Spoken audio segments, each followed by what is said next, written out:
নমস্কার সবাই, কিরম আছেন? আশা করি সবাই ভালো আছেন। তাই এই ভিডিওটা কিন্তু কয়েকদিন আগের, কারণ নামযজ্ঞ শেষ হয়ে গেছে, কিন্তু ভিডিওটা আপনাদের সাথে শেয়ার করা হয়নি। আমার মামার শ্বশুরবাড়ি এই যে কায়দ্রাবাদ নামযজ্ঞ হচ্ছিল, তা আমরা গেলাম হলো লাস্টের দিন রাত্রিবেলা। আর ওই সময় যাওয়া হয়েছিল না কোনো একটা কারণে, কারণ মনিকের স্কুল ছিল, ওই জন্য যাতে পারিনি। কিন্তু লাস্টের দিন আমরা সবাই মিলে চলে গেছিলাম আমার মামার শ্বশুরবাড়ি। আর তারপরে দিদা বারবার খবর দিচ্ছিল যে একটু আয়, মানে আমার দিদা শাশুড়ি, তার জন্য চলে গেলাম। তারপরে নামটাম শুনিয়ে দেখি এই যে প্রসাদ পাওয়ার এই জায়গায় চলে আসলাম। আর এই যে বালতি ধরে নিয়ে দাঁড়ায় রয়েছে আমার মামার শাশুড়ির ছেলে, মানে আমার দেওর।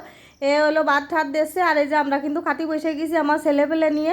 আর এদিকে মনুর বাবা তো মনুরে গাঢ় ধরে খাওয়া আছে, কারণ হলো ওর হাতে একটু সমস্যা ছিল, ওই জন্যই গাঢ় ধরে খাওয়া। আর এখন কথা কি জানেন, ওই যে ছেলে পেলের খাওয়াতে গেলে হাত কান যে কি দিয়ে কিরাম করে যে ওই গাড়ের কাছে চলে যায়। আর এই যে ছেলে পেলে যখন মাথা আশ্রানো হয় তখন কিন্তু ওই তুতনুতি হাত চলে যায়, মানে হইলো যেন কিরাম করে হাত পৌঁছায় যায়। তা যাই হোক, এই যে মনুর বাবা তো মনুরে খাওয়াই দিচ্ছে। আর সাথে ছিল কিন্তু মানে খাবার দাবার ছিল হলো ডাল আর নিরামিষ। খাতে কিন্তু অসাধারণ হয়েছিল, কারণ কেন জানি না, মানে প্রসাদগুলো সবসময়ের জন্যই ভালো হয়। তার এই যে ডাটাগুলো খাতি এত মিষ্টি ছিল, আমরা তো ডাটা চায়ে খাচ্ছিলাম। ডাটাটা সত্যিই খাতি মজা হয়েছিল।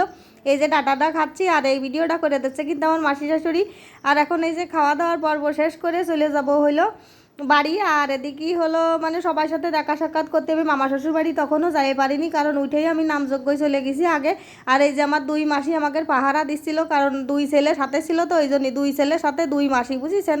তা যাই হোক, এই যে আমরা এলো আনতে বেরোয় দেখি যে এই যে সব ভাজা পোড়া। তা ভাবলাম যে পেট ভর্তি করে খাইছি, এখন আর সব ভাজা পোড়ার দিকে নজর দেবো না। এবার চলে আসলাম হইলো আমার বান্ধবীর হইলো বাপের বাড়ি, বুঝেছেন। এনে এসে দেখি যে পিসিরা সব হইলো লুচি টুচি ভাজ দিছে, কারণ হলো আমি গেছি তো মানে একদম নামের লাস্টের দিন। আর পরের দিন ছিল ভোগ, ওই জন্যই ওই ভোগের জন্যই সব লুচি ভাজা হচ্ছে। আর এদিকে কিন্তু আমার এই যে পিসি ভাজ দিছে, সবাই দাঁড়ায় ঠাড়ায় আছে, কাজকাম করতেছে যে যার মতন। আর মামা শ্বশুর বাড়ি বলে কথা, বুঝেছেন, আলাদা এরকম একটা ব্যাপার স্যাপার। গেলি পরে সবাই খুবই ভালোবাসে, আর আমারও খুব ভালো লাগে। কেন জানি না, আমার মামা শ্বশুর বাড়ি গ্রামটা আমার কাছে খুব খুব ভালো লাগে। আর যায় মনে হয় যে কয়দিন যাই থাকি আসি, কিন্তু কাছে কাছে বলে ওই জন্যই হয়তো যাওয়া হয় না, যাই আর চলে আসি। আমার দিদা শাশুড়ি আর আমার মামি শাশুড়িরা খালি রাগ করে, কয় যে তুই আসিস আর কোন সময় চলে যাস, টেরও পাই না এরা মাসা আসিস কেন, আইসে থাকতে পারিস না। তারপরে চলে আসলাম আমার মামা শাশুড়ির ঘরে, বুঝিছেন। এনে আইসে দেই সবাই খাতিলতি মানে কেবলই বসতিছে, আর আমি সেই সময় একটু ভিডিও করতেছি।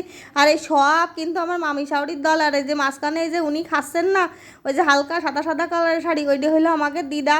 আর এদিকে হলো মনুর বাবাও চলে আইছে, আর ওই দিদা আর মনুর বাবার সাথে খালি 24 ঘন্টা ঝগড়া চলে, বুঝিছেন। আর আমার মামি শাশুড়িরা এত ভালো তার কব। দাদু দিদা সবাই খুব ভালো। আর কলাম না যে আমার মামা বাড়ি গেলি আমার আসতে ইচ্ছা করে না, মানে মামা শ্বশুর বাড়ি গেলি। তারপরে এই যে মানে এই জায়গা খাওয়া দাওয়া হচ্ছে, সেটাও একটু আপনাদের সাথে শেয়ার করি। আর এই যে আমার বোনও কিন্তু খুব ছবি ভিডিও করতে মানে তুলতে খুব ভালোবাসে।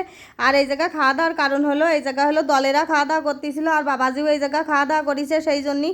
আর এই যে আমি হলো মাজায় কাপড় বাইন দিয়ে কি কাজ করতেছি, একে খাটিলতি দিচ্ছি খবরদার এটা ভাইবেন না। আমি হলো ছবি ভিডিও নিচ্ছি, আর এদিকে আমার মামি শাশুড়িরা দিদারা আমারে খাওয়ানোর জন্য জোর করছে, আর এক গাল খালিও তোর অনেক বেশি খাওয়া লাগবে। সে খাওয়া এই 4.5 বেশি হইলো আমার ওই মামা শ্বশুরটা, বুঝিছেন।